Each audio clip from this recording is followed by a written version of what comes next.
नमस्कार दोस्तों, स्वागत है आपका हिंदी नॉलेज शो में।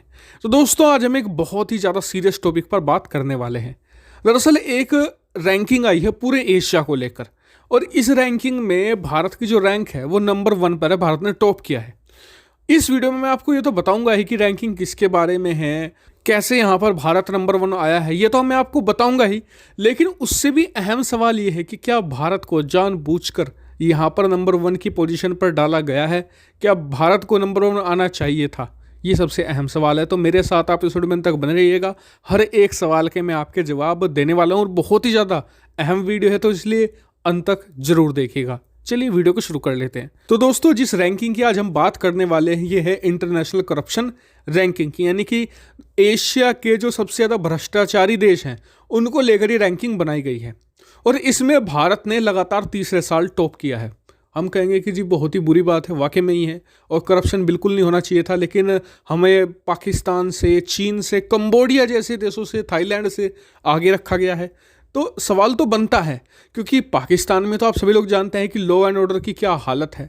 ये बात हम सभी एग्री करेंगे कि भारत कहीं ज़्यादा बेहतर है उस मामले में, और करप्शन के मामले में भी। इसके अलावा पाकिस्तान से भी पूरे देश हैं इस समय मौजूद, जैसे कि कंबोडिया है, थाईलैंड है। थाईलैंड में तो एक तरह से करप्शन नहीं, सीधा स्कैम ही होता है। आप तमाम वीडियो देख सकते हैं, यूट्यूब पर उपलब्ध भी होगी। फिर इसके बाद आता है बांग्लादेश जैसे देश, जहाँ पर ज़बरदस्त करप्शन है। फिर उसे भी आप छोड़ दीजिए तो फिलीपींस में बहुत करप्शन है, इंडोनेशिया में बहुत करप्शन है।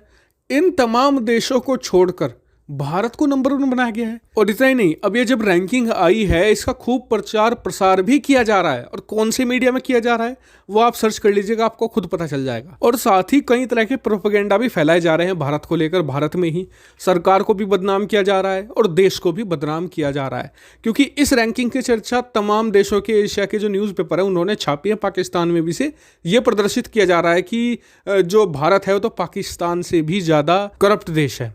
तो चलिए, अब मैं आपको कुछ ऐसा दिखाने वाला हूं जिसे देखकर आप चौंक जाएंगे। सबसे पहले जिस एजेंसी ने इसे बनाया, इस रैंकिंग को बनाया, उसका नाम है ट्रांसपेरेंसी इंटरनेशनल। वो जो पूरे एशिया की रैंकिंग कहकर इसे प्रचारित करती है, दरअसल वो इसमें पूरे एशिया के देशों को रखती नहीं है। मात्र 17 देश इसमें शामिल होते हैं। ना तो इसमें पाकिस्तान को इंक्लूड किया जाता है, ना ही वो दूसरे साउथ ईस्ट एशियन कंट्री होते हैं जो भ्रष्टाचार के लिए बदनाम होते हैं सबसे ज़्यादा। जी नहीं, उन्हें शामिल नहीं किया जाता, क्योंकि अगर उन्हें शामिल किया जाएगा तो भारत बहुत ही आसानी से टॉप 10 की रैंकिंग से तो बाहर आसानी से निकल जाएगा। लेकिन पिछले कुछ सालों से इन्हें बाहर निकाल दिया गया है, क्योंकि भारत को नंबर 1 आना है। ये बात आप कह सकते हैं। अब दूसरा पॉइंट है इनके डाटा को लेकर। बताया जाता है कि इनके डाटा को लेकर हमेशा से सवाल रहे हैं। सवाल इस बात पर कि जब ये भारत से डाटा कलेक्ट करते हैं, भारत में लोगों से पूछते हैं कि आपने कभी भ्रष्टाचार झेला है या भ्रष्टाचार किया है, तो वो ऐसी जगहों पर ज़्यादा जाते हैं जहाँ पर एक तरीके से स्लम एरिया ज़्यादा हो, क्योंकि भारत में कहीं पर रोक टोक नहीं है, आप कहीं भी जा सकते हैं। आप स्लम एरिया में चले जाइए, आप टॉप रेजिडेंशियल एरिया में चले जाइए, वहाँ से हर जगह से डाटा कलेक्ट कर सकते हैं। लेकिन जब बात आती है चाइना जैसे देशों की, तो आपको ज़्यादा डीप जाने की एक्सेस नहीं है। दूसरा, ऊपर से पैसे का खेल अलग से है। पैसा भी तो अपना काम करता है कि आपको इसी जगह से डाटा कलेक्ट करना है। तो इसलिए मुझे इस रिपोर्ट पर हमेशा से डाउट रहा है, और अभी भी है।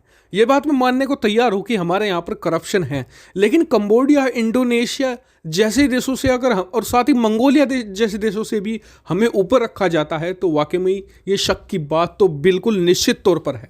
हालांकि आपका अपना क्या व्यू पॉइंट है, कमेंट करके मुझे ज़रूर बताइएगा। वीडियो को सभी लोगों के साथ इसे शेयर कीजिएगा, और चैनल को सब्सक्राइब करना बिल्कुल मत भूलिएगा। Thank you for watching video.